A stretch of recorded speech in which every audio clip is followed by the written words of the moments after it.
Cette guerre commerciale. Guerre commerciale. A tariff is a tax on a foreign country. Guerre commerciale. Une guerre commerciale. Whatever they charge us, we're charging them. Une véritable guerre commerciale. Tariffs is the most beautiful word to me in the dictionary. Nouveau droit de douane contre la Chine, hausse des taxes sur certains produits européens, négociations avec le Canada et le Mexique.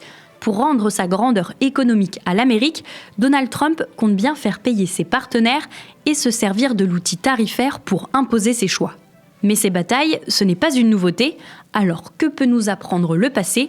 Je suis Charlotte Baris et vous écoutez L'Art de la guerre commerciale, une série originale de La Loupe, le podcast quotidien de l'Express, épisode 3, la bataille des magnétoscopes à Poitiers. Vous l'avez désormais compris, les droits de douane peuvent être dirigés contre des pays en particulier pour des raisons économiques mais aussi diplomatiques. Mais les taxes peuvent également concerner un produit spécifique. Donald Trump, par exemple, a fait des droits de douane sur l'acier et l'aluminium une priorité. Protéger notre acier et notre aluminium est une priorité. Et aujourd'hui, je simplifie les droits de douane sur l'acier et l'aluminium pour que tout le monde puisse comprendre exactement ce que cela signifie. C'est 25% de taxes sans aucune exception. 25% sur l'acier et l'aluminium importés depuis n'importe quel pays, sans exception.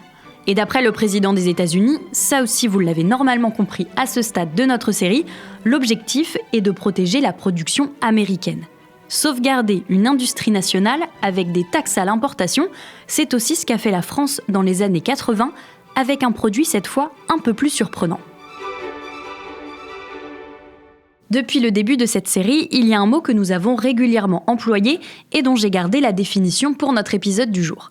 J'ai donc demandé à Sébastien Jean, professeur d'économie au Conservatoire national des arts et métiers, titulaire de la chaire Jean-Baptiste Say d'économie industrielle, de nous expliquer ce qu'est le protectionnisme. Le protectionnisme, c'est un terme assez général et vague lui aussi, qui n'a pas de définition précise. Mais ça fait référence à un système ou une doctrine qui a pour objectif de protéger les producteurs nationaux de la concurrence étrangère. Si maintenant on regarde la façon dont c'est appliqué aujourd'hui dans le vocabulaire commun, disons, parce que c'est mis un peu à toutes les sauces, il faut retenir, je crois, qu'une mesure est protectionniste si son objectif premier, son objectif principal est de protéger de la concurrence étrangère. Et je fais la différence par rapport à un certain nombre de mesures qui ont un autre objectif de régulation, de réglementation sanitaire, par exemple, de limitation des gaz à effet de serre pour le mécanisme d'ajustement carbone, et qui pourraient avoir des retombées sur le commerce qui éventuellement feraient diminuer le commerce et donc protégerait partiellement les producteurs nationaux de la concurrence étrangère. Si ce n'est pas l'objectif premier, je pense qu'on ne peut pas l'interpréter directement comme protectionniste. Cet épisode se déroule donc en France. Nous sommes en 1982 et depuis peu, la France a un nouveau président de la République. 5, 4, 3, 2, 1... François Mitterrand est élu président de la République. La France, comme de nombreux pays occidentaux, est frappée par la crise depuis 1973 et le choc pétrolier. Entre 1974 et 1980, le taux de chômage double, le taux d'inflation passe de 6% en 1972 à plus de 13% en 1980 et la croissance stagne. La situation s'aggrave en 1979 avec un second choc pétrolier. La question, c'est de savoir comment il faut répondre à cette crise. Il y a une montée du chômage, on peut considérer que c'est essentiellement du chômage classique ou du chômage keynésien. Chômage classique, ça veut dire que c'est essentiellement un problème de profitabilité. Les salaires réels sont trop élevés, la profitabilité des entreprises est trop faible et il faut rétablir ça. Chômage keynésien, ça veut dire que le frein, ce qui empêche l'économie de bien fonctionner, c'est que la demande agrégée est insuffisante. Et donc, il faut stimuler la demande. Celui qui est chargé d'appliquer la politique économique de François Mitterrand en 1981, c'est son Premier ministre, Pierre Mauroy. L'essentiel, à peu près tous nos partenaires de pays riches considèrent que c'est une crise de chômage classique et que donc il faut restaurer la profitabilité des entreprises. Et la partie keynésienne du programme de Mitterrand et du plan Mauroy, elle est fondée sur l'idée qu'en fait c'est un chômage keynésien et que donc il faut relancer la demande. Et donc c'est ce que fait le gouvernement de différentes façons. D'une part, en rehaussant un certain nombre de minima sociaux, d'autre part en embauchant pas mal de fonctionnaires, 55 000 dès le mois de juin 1981, d'autre part aussi en imposant aux partenaires sociaux une augmentation de 10% du SMIC, le salaire minimum. J'entends en effet relancer l'économie et la relancer par la demande, c'est-à-dire donner plus de moyens à la consommation populaire pour d'abord qu'elle puisse dépenser ce qui lui est utile pour son nécessaire. Et si possible encore un peu plus. Une consommation populaire qui doit nous amener à faire tourner mieux nos usines. 1 an et demi après avoir été déployés, les politiques économiques de François Mitterrand sont confrontées à plusieurs difficultés. Le premier constat, c'est que alors que la France mène une politique de relance keynésienne, donc de relance par la demande, la plupart de ses partenaires font le contraire, c'est-à-dire qu'ils vont plutôt donner la priorité à l'assainissement des finances publiques pour freiner l'inflation, pour éviter que les salaires n'augmentent trop vite et pour essayer de rétablir la profitabilité des entreprises. Et il y a des sommets d'ailleurs, notamment du G7, y compris à Versailles en 1982, où la France essaie d'influencer, de convaincre ses partenaires de suivre sa voie, mais en fait c'est complètement un échec et la France reste complètement isolée. Le résultat, c'est que les déséquilibres macroéconomiques de la France ne font qu'augmenter.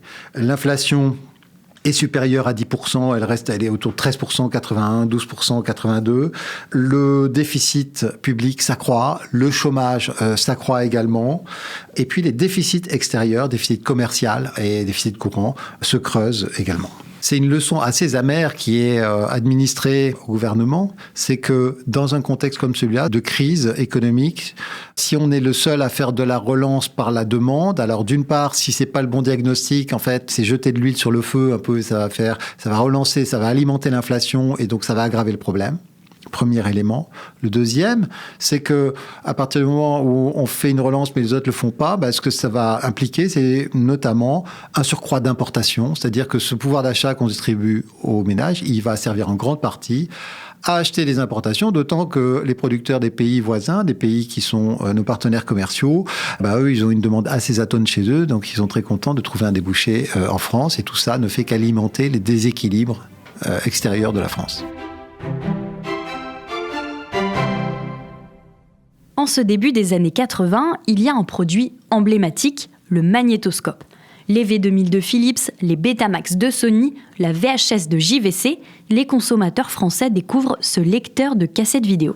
On peut aujourd'hui, avec un magnétoscope, chez soi, enregistrer les émissions de son choix, avoir en somme une petite chaîne personnelle avec des émissions que l'on regarde lorsque l'on veut et se constituer également une cinémathèque personnelle. C'est le moment où le magnétoscope se diffuse dans la population à grande échelle. C'est quelque chose qui est assez nouveau à l'époque.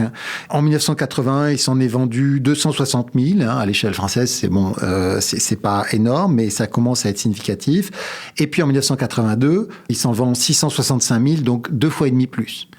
Et 90% de ces magnétoscopes sont importés. Donc, il y a vraiment un sujet spécifique lié au magnétoscope qui est très visible, sans doute, pour le gouvernement, à la fois à cause des flux financiers concernés, et puis aussi parce que c'est un symbole technologique, c'est-à-dire que c'est une nouvelle technologie, et c'est une technologie dans laquelle on se fait tailler des croupières par le concurrent japonais, en l'occurrence. L'électronique, qui plus est, c'est un secteur dans lequel le gouvernement socialiste a des visées, des ambitions importantes, parce qu'il arrive aussi avec l'idée d'appliquer des politiques industrielles plus volontaristes. L'État a pris le contrôle d'un certain nombre d'entreprises, parce qu'il considérait qu'il saurait mieux les orienter que ne le faisait leur propriétaires privés. La loi de nationalisation est donc promulgable et le Premier ministre, cet après-midi, a déjà apposé sa signature, vous le voyez dans quelques instants sur ces images, au bas de cette loi au terme de laquelle 2 grandes compagnies financières, 5 groupes industriels et 36 établissements bancaires rejoignent le patrimoine national. Ça a été le cas notamment de Thomson, qui était un peu le fer de lance dans les activités de défense, notamment dans l'électronique, et le gouvernement avait la volonté de faire de Thomson son champion dans l'électronique, y compris dans l'électronique grand public. Et donc, il en fait son champion et l'entreprise qu'il veut véritablement favoriser. Mais la réalité, c'est que c'est un champion qui est un peu boiteux parce qu'il a beaucoup de problèmes de compétitivité, de coût et même de qualité. La stratégie du gouvernement, elle est très ambitieuse pour Thomson, parce que comme c'est un produit nouveau, en fait, les magnétoscopes sont pas complètement harmonisés. Et donc, on a différents constructeurs qui ont des standards différents. Et donc, Comme on est très en retard, le gouvernement monte une stratégie avec Thomson, dire voilà, on va investir sur la technologie d'après, le 8 mm, et comme ça, on essaiera de refaire notre retard. Alors, pour protéger Thomson et favoriser la vente de magnétoscopes français, le gouvernement va prendre une mesure surprenante. On est au sein de l'Europe, donc on ne peut pas faire n'importe quoi en termes de politique commerciale, parce que la politique commerciale européenne, elle est unique, elle est décidée à l'échelle européenne, et donc pas juste à l'échelle française. Eh bien, le gouvernement fait preuve d'inventivité et par décret, le 22 octobre 1982, Laurent Fabius, qui est ministre du Budget à l'époque, décrète que désormais, les magnétoscopes importés devront être dédouanés à Poitiers. C'est-à-dire que les formalités associées à leur entrée sur le territoire douanier français devront être réalisées au poste douanier de Poitiers, où il y a évidemment très peu de monde. Je crois que c'était 2 inspecteurs, en l'occurrence, qui étaient essentiellement chargés de faire ça. Ce qui veut dire que là où avant, comme les autres appareils, comme les autres produits importés, les magnétoscopes étaient dédouanés dans les ports, à leur arrivée, on en faisait rentrer 50 000 par mois. Là, il faut les acheminer en camion à Poitiers. Et puis, à Poitiers, en fait, il y a la possibilité d'en traiter que 8 000 par mois. Donc, le 6e à peu près de ce qu'il y avait avant. C'est une sorte de bricolage pour utiliser une mesure réglementaire à des fins protectionnistes. Il faut ajouter que cette mesure protectionniste, elle est associée à des mesures fiscales pour essayer de renforcer la position française et de faire face à la concurrence japonaise dans les magnétoscopes et limiter cet afflux finalement. D'une part, il y avait une redevance télé. Le Parlement vote en septembre 82 une redevance vidéo, c'est-à-dire en fait l'équivalent de la redevance télé mais sur les magnétoscopes. Et puis, deuxième chose, en mai 83, on augmente le taux de TVA sur les magnétoscopes pour le mettre au niveau des biens de luxe, c'est-à-dire à 33%. Le décret est adopté à l'approche des fêtes de Noël. Et entre la hausse des prix et l'indisponibilité des magnétoscopes, les Français n'adhèrent pas du tout à cette mesure. Il y avait aussi l'idée au gouvernement que finalement, comme c'était un nouveau produit, que probablement, finalement, ça concernait essentiellement des consommateurs aisés, ce qui s'est révélé faux dans les enquêtes ensuite. C'est-à-dire que même si c'était quelque chose d'assez nouveau, un peu cher à l'époque, c'était pas forcément toujours des classes les plus aisées qui en achetaient. Et il y avait aussi des gens plus modestes, mais pour qui c'était important. Ça a été assez mal perçu dans l'opinion. Or, l'impact, il est massif, c'est-à-dire que les importations de magnétoscopes sont divisées par 10 en quelques semaines, juste avant les fêtes de Noël. Effectivement, dans un premier temps, si l'objectif était de couper l'afflux de magnétoscopes japonais, c'est réussi. C'est réussi massivement, mais ensuite, le problème, c'est de voir à quel prix. Et donc, d'une part, il y a ce mécontentement des consommateurs. D'autre part, il y a le constat assez vite que pour l'État, c'est aussi une très forte perte de recettes fiscales parce que sur ces magnétoscopes, on paie de la TVA quand même avant qu'elle soit rehaussée, elle est relativement importante. Durablement, il y a eu une baisse des importations de magnétoscopes, mais elle a été entretenue aussi par la crise économique forte à l'époque, qui véritablement atteint son sommet au début de 1982. Donc il y a aussi la baisse du pouvoir d'achat qui se combine. Ça rend d'autant plus douloureux les pertes de recettes fiscales associées à ça. Dans le même temps, la crise s'aggrave et la consommation se contracte un peu plus. Cela ne permet pas à Thomson de relancer vraiment ses ventes de magnétoscopes. Et puis Thomson, en fait, n'a pas réussi à utiliser cette protection temporaire pour vraiment revenir dans le jeu et devenir un concurrent sérieux pour les producteurs japonais. Ils n'ont jamais réussi à s'aligner en termes de coût et même en termes de qualité. Ils n'ont jamais réussi non plus à faire cette espèce de saute-mouton où, avec une nouvelle norme, en l'occurrence le 8 mm, ils auraient pu revenir au cœur du marché. Le 8 mm, c'est Sony qui l'a mis sur le marché, mais c'était seulement en 1985, donc en fait trop tard. Ils n'ont pas réussi à l'imposer dans le magnétoscope, d'ailleurs. C'est le VHS qui est resté central. Ça a été pas mal utilisé dans les caméscopes, mais pas dans les magnétoscopes. Et donc, Thomson, finalement, d'ailleurs, à cette époque déjà, en 82, 83, importait du Japon une bonne partie des magnétoscopes qui vendaient lui-même, donc aussi été handicapé. Et donc, ça a été un échec absolument complet. Illustré d'ailleurs par le fait que la branche électronique grand public de Thomson, c'est celle que Alain Juppé, beaucoup plus tard, en 1996, voulait vendre pour 1 euro, alors même que l'État avait recapitalisé cette entreprise. Donc c'est finalement symbolique du bilan assez désastreux de cet épisode, de cette tentative de micro-management, finalement de gestion trop rapprochée par l'État de la stratégie industrielle dans un secteur de haute technologie. Dans une guerre commerciale comme celle-ci, on peut s'attendre à des représailles de la part du pays visé. Mais à mesure originale, réponse surprenante. La réaction du Japon, en fait, elle a été assez modérée. Possiblement parce qu'ils étaient en position de force et qu'il y avait beaucoup d'autres marchés pour eux que la France. Parce que aussi, ils avaient une vision de long terme et donc ils considéraient qu'il ne fallait pas se fâcher avec leurs partenaires, qu'il y avait les importations mais il y avait aussi l'investissement sur place qui était important et c'est déjà une époque à laquelle les grandes entreprises japonaises avaient commencé à pas mal investir en Europe.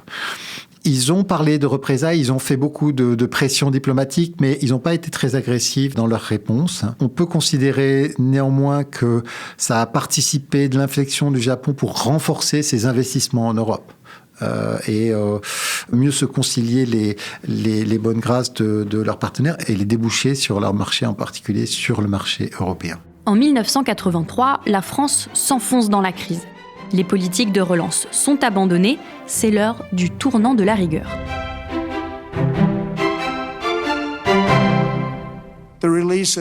La sortie de l'intelligence artificielle DeepSeek par une société chinoise doit être un signal d'alarme pour notre industrie qui doit se concentrer pour gagner cette course. Dans la bataille qui oppose la Chine et les États-Unis, Donald Trump espère que les droits de douane sur les produits technologiques, comme les semi-conducteurs, pourraient permettre aux Américains de reprendre l'avantage. Une erreur pour Sébastien Jean. L'idée de faire du mécano un peu précis comme ça, notamment sur des secteurs de haute technologie, c'est quelque chose qui est assez difficile, assez dangereux pour un État et qui souvent se solde par des échecs parce que c'est difficile pour l'État de faire les bons choix à la place de ces industriels. Et ça, c'est aussi un avertissement par rapport à cette tentation américaine aujourd'hui de vouloir gérer la concurrence et le niveau technologique de la Chine vis-à-vis des États-Unis au travers d'une série de petites mesures, les unes additionnées aux autres. De manière générale, compter sur les droits de douane pour relancer l'économie semble être un mauvais argument. Quand on a un problème macroéconomique, comme c'était le cas de la France en 1982, on n'arrive pas à le résoudre par des droits de douane ou par de la politique commerciale. Ça ne sert pas à ça. Et donc, aujourd'hui, la politique protectionniste de Trump, elle est en grande partie motivée par le déséquilibre de la balance courante américaine, le déficit commercial en fait. Et il y a fort à parier, cet épisode en est une illustration, que ça ne fait pas avec des droits de douane qui vont réussir à résoudre ça, notamment parce que, à la limite, si on met des droits de douane sur tout le monde, ça va avoir des répercussions sur le taux de change, et parce que finalement, le déficit courant, c'est-à-dire ou même le déficit commercial pour l'ensemble des partenaires, c'est essentiellement un problème plus macroéconomique que purement commercial. Ça veut dire aussi qu'on a un pays qui dépense plus qu'il ne gagne ou qui consomme plus qu'il ne produit. Et donc, il y a un côté commercial, c'est un déficit commercial, mais il y a un côté aussi financier. Ça veut dire que c'est une épargne nette de la nation qui est négative. Et donc, c'est un problème qui est difficile à résoudre par de la politique commerciale, difficile ou impossible. Donc, l'instrument est assez inadapté. On retrouvera Sébastien Jean, professeur d'économie au Conservatoire national des arts et métiers, dans le dernier épisode de cette série, et il sera justement question de la Chine. Pour ne pas rater ce podcast, rendez-vous sur votre plateforme d'écoute favorite, par exemple Apple Podcast, Deezer ou encore Podcast Addict. Si vous voulez nous écrire, je vous redonne l'adresse mail laloupe@l'express.fr. L'art de la guerre commerciale est une série originale de La Loupe, le podcast quotidien de l'Express, montée par Solène Alifa, réalisée par Quentin Bresson et Jules Cros.